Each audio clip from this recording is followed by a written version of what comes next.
Hello everyone, I'm Diego and I'm one out of 3 triplet flames who are rainbow star people.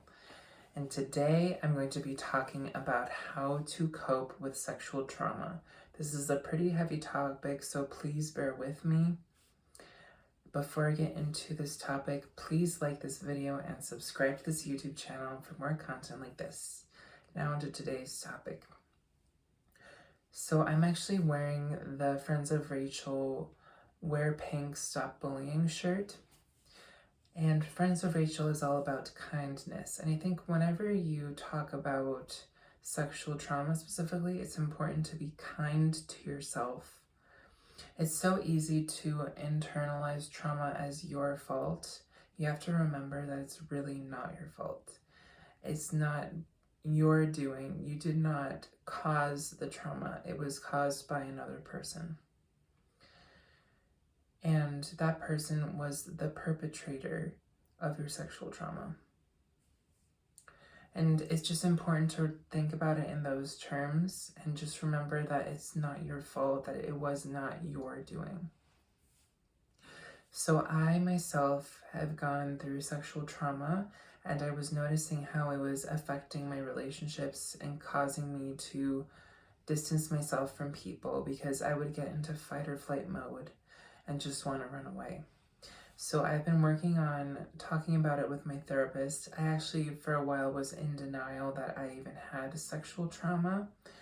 And for a while, I was like, oh, it's nothing. I kind of just pushed it to the back of my mind.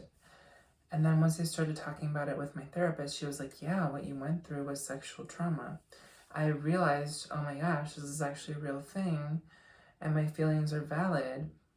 So what ended up happening, I'm not going to go too into depth about what happened, but essentially, I was on a date with someone, and that person pressured me into doing something sexual that I did not want to do. I did not feel comfortable, and I felt very scared.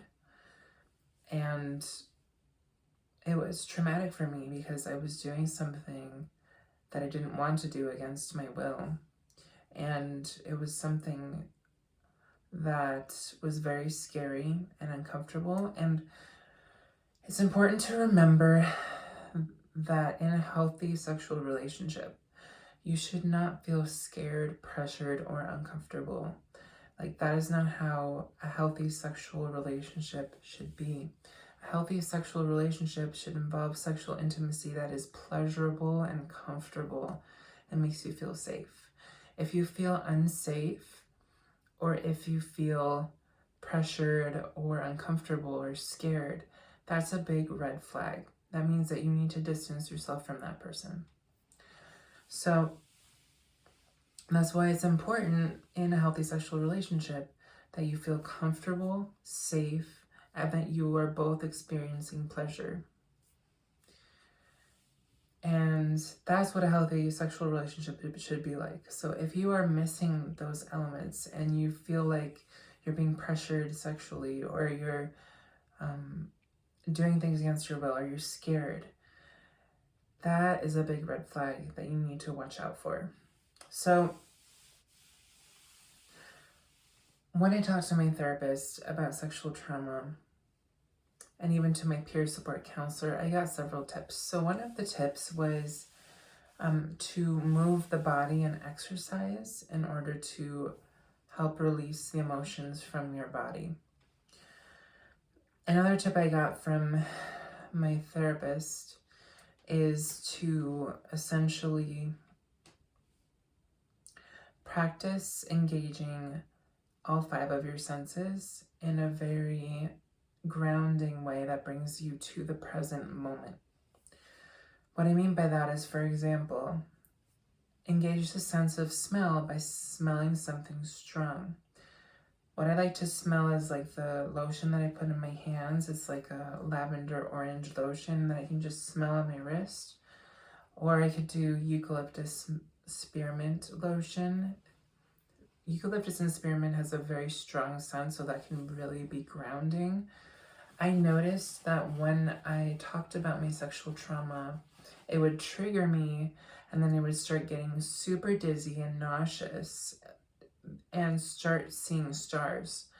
So if you notice that you're feeling dizzy or nauseous or seeing stars, or you feel sick in your stomach, that's your body reacting to the traumatic memory. So if you ever feel that way after remembering something traumatic, that's your body's way of coping with it. Now you have to find a way to calm and soothe your vagus nerve because there's no direct danger. But your body goes into fight or flight mode when it remembers these things. That's why I'm saying, like, for example, when that happened with me, when I remembered my trauma, my body started to react to it and started getting dizzy and nauseous. Like, I felt like I was gonna puke, and I kept seeing stars, like, for a long time, for like a good 30 minutes. So something else you can do other than just like smelling a strong scent, you can touch something like a fidget that you have, and that can be your tactile sensory way of grounding your energy. So for example, I have this push pop where you basically, you know, the little circles that you pop and then it like pops the other way, like you push it this way and it goes like that, and you push it this way and it goes like that. Like that's kind of what I ended up using. I have like this little fidget that I got for Autism Awareness Month. I don't have autism, but they were giving out free fidgets at the place that I go to for therapy. And they were giving out these little fidgets, and I got that fidget, and like as soon as I felt triggered, I started playing with my fidget. And that helps me ground and feel more present, and it just helps me feel better. So another thing you can do is focus on what you hear. So like listening to soothing music. I listen to soothing meditation music. I created a playlist of chakra music on my channel, and I highly recommend listening to sacral chakra music if you have emotional trauma or sexual trauma, because that can really help clear that out and help soothe your emotions. So yeah, music is a great way to engage the sense of hearing. Another thing you can do is taste something strong. Like I actually cut up a piece of lime and started to suck on some lime. And like if you like give yourself something really sour and put something really sour in your mouth, that can really ground your energy. Also, like having a little piece of chocolate, that's a really strong taste. Anything with a strong taste is going to help ground your energy. Something else you can do is focus on looking at something like visually and describing it in great detail. And that can be your way of grounding your energy as well. If you don't have any other options, you can focus on something that you're looking at and seeing. Something else you can do